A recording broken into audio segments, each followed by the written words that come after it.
Hey guys, welcome are to my new blog. तो अभी हो रही है सुबह और मैंने अभी दूध पिया है। काफी वो अजीब लग रहा था, पर मैं थोड़ा एनर्जी के लिए दूध पी लेती हूँ, ग्रीन टी स्किप कर देती हूँ। और घर का मैंने बोला ही था शाम को क्या हालत हो रखी थी। तो पहले सबसे पहले मैं आपको दिखाती हूँ कि कैसी हालत हो रखी है घर की।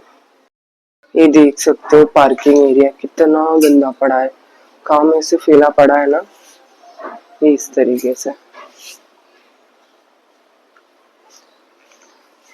और यहाँ से ऊपर अगर मैं जाती हूँ, पूरी सीढ़ी पे ना धागे धागे धागे धागे। कुछ नहीं समझ में आ रहा कहाँ से स्टार्ट करूँ। पहले नीचे वाला फ्लोर क्लीन करूँ, जैसे ऊपर आते यहाँ पर भी काम पड़ा हुआ है। सारा अर्जेंट ऑर्डर है सारा। ये यहाँ देखिए बेडरूम है ना, इसको भी नहीं छोड़ा है मैंने आज। यहाँ पर भी काम इस तरीके से आप देख सकते हो। फिर अभी जहाँ मैं काम करती हूँ वो एरिया भी इस तरीके से फैला पड़ा है।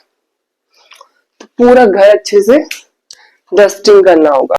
सबसे पहले तो डस्टिंग से स्टार्ट करना होगा कि पूरे घर की बहुत अच्छे से डस्टिंग कर लूं, फिर पोछा लगाऊं, उसके बाद में कार्डियो करूंगी। मैं सोच रही थी आज मन ही मन, थोड़ा आलसी ले रही थी कि आज नहीं करती हूँ, पर नहीं करना ये कोई सोल्यूशन नहीं हुआ मेरे लिए, मेरे हिसाब से। और 8 बजे उठी, 6 बजे अलार्म बजकर कब बंद हो गई पता ही नहीं चला। 8 बजे भी बहुत मुश्किल से उठ रही हूँ। अच्छा खाना और आई थिंक दूध पी के सोई थी मैं, बहुत अच्छी नींद आई मेरे को, बहुत अच्छी नींद आई।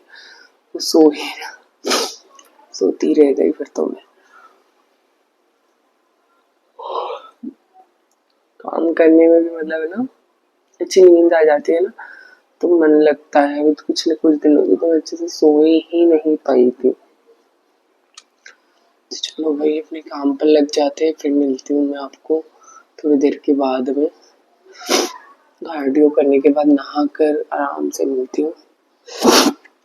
थोड़ी बारिश हो रही है ना बीच बीच में, तो ठंडा भी हो रहा है मौसम। ऐसा नहीं कि ठंडा नहीं हो रहा है, ये ठंडा होने के साथ साथ ना उमस भी हो रही है। बहुत उमस होती है यार, ये बारिश हो जाती है ना उसके बाद इतनी उमस होती है पूछो मत बस बिल्कुल। तो ऐसे ही बहुत ज्यादा उमस भी हो जाती है। तो चलो गाइस पहले काम निपटा लेते हैं, साल से आ रही है।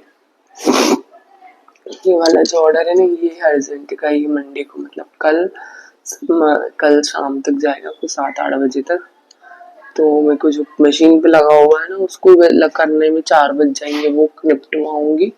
और आज संडे, आज कोई नहीं काम करने वाला है मेरे अलावा, क्योंकि संडे को कोई काम करता नहीं है ना यार। मेरे को तो नेक्स्ट वीक भी 2-3 दिन के लिए छुट्टी पे जाना होगा, तो मेरे को तो करना ही होगा। जितना होगा इतना करेंगे, ऐसा कोई प्रेशर नहीं है भाई, काम है। सुबह सुबह नाक बन जाती है मेरी। चलो काम निपटा ले पहले। तो मैं आ गई थी फिर रूम में, बहुत सारे कपड़े रखे हुए थे। तो सबसे पहले तो मैंने सोचा कि पलंग ही खाली कर देती हूँ, क्योंकि कपड़े फोल्ड हो गए ना तो कमरा काफी साफ दिखने लगेगा। तो सबसे पहले कपड़े फोल्ड किए। कपड़े सारे प्रेस के थे, पर मेरे पास बिल्कुल भी टाइम नहीं था कि मैं इन पे प्रेस कर पाऊँ। तो मैंने सोचा जब भी मेरे को पहनने का होगा तभी मैं प्रेस करके पहन लूंगी। तो मैंने ऐसे ही फोल्ड करके उनको रख दिए, क्योंकि आज इतना बिजी स्केड्यूल था सुबह से। मुझे पता था कि आज दिन में मुझे कितना सारा काम करना है, तो मैं इन पे प्रेस नहीं घुमा सकती हूँ। तो मैंने कपड़े ऐसे ही रख दिए। और जब पता होता है ना कि आज कल मतलब आने वाले दिनों में कहीं ऑर्डर देना होता है, तो दिमाग पे एक अलग ही टेंशन लगा रहता है कि टाइम से हो पाएगा या नहीं। क्योंकि मेरे एक दो जो कारीगर है वो काम छोड़कर चले गए हैं। और मतलब ये तो चलता ही रहता है अप्स एंड डाउन काम को लेकर। तो उसका तो मुझे टेंशन नहीं है, काम तो मैनेज हो ही जाएगा। पर आज संडे भी है, तो संडे के कारण काम बहुत कम लोग करते हैं, क्योंकि सबको अपना घर देखना होता है। पर मैं काम लेकर बैठी हूँ तो मुझे तो हर एक चीज देखनी ही होगी। तो जैसे तैसे घर की सबसे अच्छे से हे गाइस, तो नहाना धोना हो चुका है डन। पूजा हो चुकी है। अब शुरुआत है संडे की। उसमें मैं लेने वाली हूँ प्रोटीन वाला दलिया। मतलब दलिया बनाया है, उसमें प्रोटीन पाउडर ऐड करके वो मैंने बनाकर इंफ्रा पे रख दिया, क्योंकि इंफ्रा पे ना इंफ्रा गर्म होता है, मतलब सिगड़ी जैसा काम करता है वो। तो मैंने उसको बनाकर रख दिया था। वो मतलब वो क्या बोलते भाप में बनता है, तो और भी अच्छा टेस्ट आ जाता है। तो इसलिए मैं पूजा करने से पहले बनाकर चली गई थी। अब उसमें प्रोटीन पाउडर ऐड करके बस मुझे खाना बाकी है। ग्रीन टी का पानी वगैरह बाउल में डालना वगैरह, मतलब सब कुछ रेडी है। तो अब हो रही है मतलब संडे की शुरुआत। नहा धो भी चुकी हूँ, रेडी भी हो चुकी हूँ। तो चलो आज का दिन कैसा जाता है तो शाम होते होते तक पता चलेगा कि कैसा क्या जाता है। तो पहले तो मैं अभी मम्मी से फोन लगा कर बात करूंगी, उसके बाद खाना खाऊंगी कि मम्मी बुआ वगैरह ये सब क्या कर रहे हैं।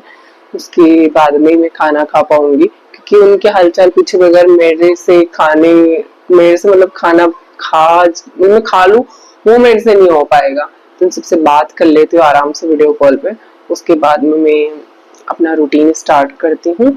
तो पहले बात हो जाए, फिर खाना हो जाए, और फिर काम ही करना है। और आज 4 बजे तक कैसे भी करके एक जगह ऑर्डर कंप्लीट करना है, मुझे कैसे भी करके करना है वो। तो वो ऑर्डर के लिए अब चलो मैं फटाफट से पहले अपना रूटीन स्टार्ट कर लेती हूँ। और दलिए में प्रोटीन आज इसलिए मिला रही हूँ क्योंकि मुझे हल्का सा मतलब है ना, कल बहुत ज्यादा मतलब बहुत ही ज्यादा ही था वो पेन। इतना ज्यादा पेन हो रहा था शोल्डर में, तो मुझे लगा कि मसल्स की वजह से ही हो रहा है। मतलब क्योंकि 2-4 दिन से मतलब ऐसा हो गया था ना कि कुछ ध्यान नहीं दे पा रही थी, उसी वजह से था। तो चलो अब ध्यान दे लेते हैं थोड़ा सा बॉडी पर भी। और खाने पे भी प्रोटीन पाउडर मैंने काफी टाइम से नहीं लिया है। मैं बोल सकती हूँ कि मैंने शायद 1 हफ्ते से नहीं लिया। सिर्फ प्रोटीन वाला कुछ, कोई दाल खा ली, कोई वो सॉरी क्या बोलते चीला खा लिया, कोई क्या खा लिया, पर उसे अवॉइड करना। ऐसे में बादाम खा लिए, ये खा लिया, वो खा लिया, फिर ये सब अवॉइड किया। और चने खत्म हो गए, भुने चने, तो वो मुझे मंगवाना है डीमार्ट से अभी, क्योंकि मैं जो ऑर्डर करूंगी ना मैं सामान, तो उसमें भुने चने के 2 पैकेट मंगवाऊंगी मैं, क्योंकि एक सर्वक्ष को के लिए एक मेरे लिए, दोनों के लिए हो जाएगा।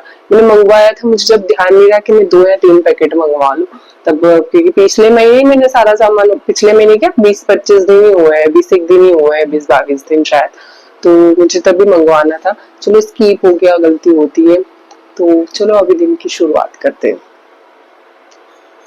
फिर मुझे बनाना था अपने लिए ब्रेकफास्ट। तो मैंने ब्रेकफास्ट में अपने लिए दलिया बनाया। दलिया में मैंने प्रोटीन ऐड करने का सोचा ही था, क्योंकि मुझे आज उसमें प्रोटीन ऐड करना था। प्रोटीन बॉडी के लिए बहुत ज्यादा इम्पोर्टेंट है, तो वो तो बहुत जरूरी है। तो और दलिया हेल्दी भी फूड होता है। हे गाइस, तो मैं जा रही हूँ नहाने, क्योंकि हालत हो चुकी है मजदूर की जैसी। पूजा का टाइम हो रहा है।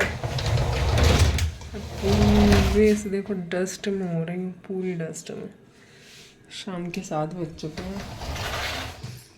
थोड़ा सा नहा लूँगी ना तो फ्रेशनेस आ जाएगी, इसीलिए मैं जा रही हूँ नहाने। अभी आती हूँ फटाफट, नहा धोकर रेडी होकर मिलती हूँ। फिर आ चुकी थी नहा धोकर रेडी होकर मैं किचन में डिनर रेडी करने। तो मुझे बनाना था आज पुलाव। तो पुलाव बनाने की सारी तैयारियां मैंने कर ही ली थी पहले ही। तो सब चीजें मैंने रखी, और उसके बाद में बनाया पुलाव अपने लिए।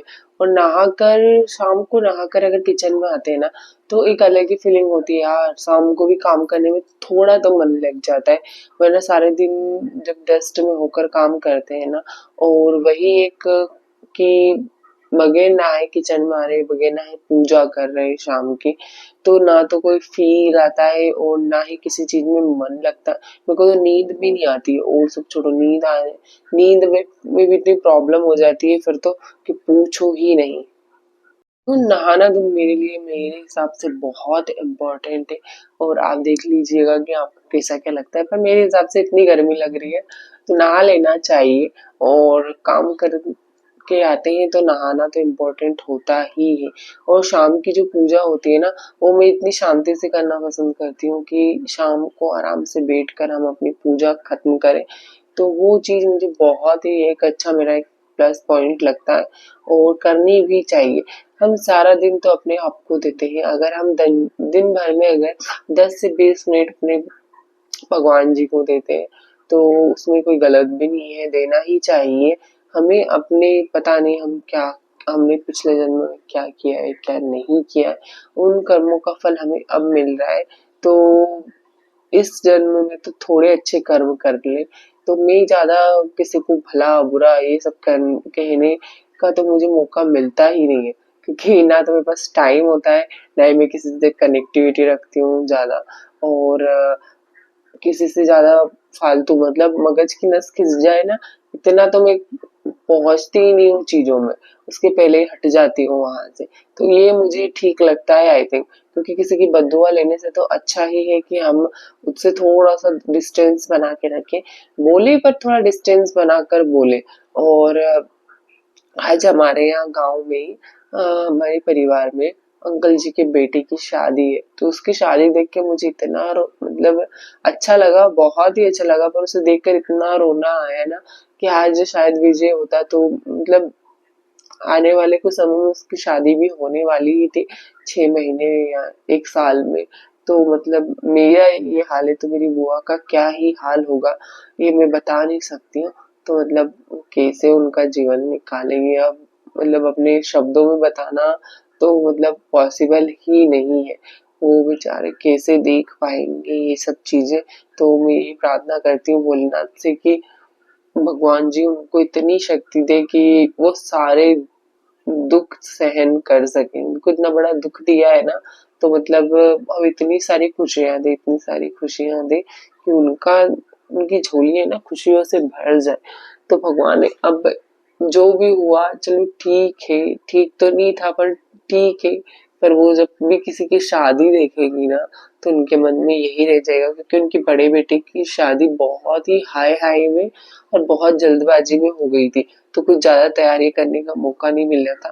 पर ऐसा था कि चलो विजय की शादी में ये करेंगे वो करेंगे करके बहुत सारे अरमान थे, हमारे भी सबके थे, उनके तो थे ही सही पर हमारे भी थे कि विजय की शादी आएगी तो ये होगा वो होगा, क्योंकि हम भाई बहनों की शादी, मेरी शादी को भी 13 साल हो गए, 14 साल लग गया है। सैंडी की शादी कोविड के बाद में हुई थी, तो ज्यादा बड़ी नहीं हो पाई थी। और उसके बाद में मतलब मेरे एक बुआ के बेटे की शादी थी, तो मेरे ससुराल में भी शादी थी, तो कोई एंजॉय नहीं हो पाया था मेरे से। तो ऐसे अरमान रहते हैं यार। तो मिलते हैं नेक्स्ट व्लॉग।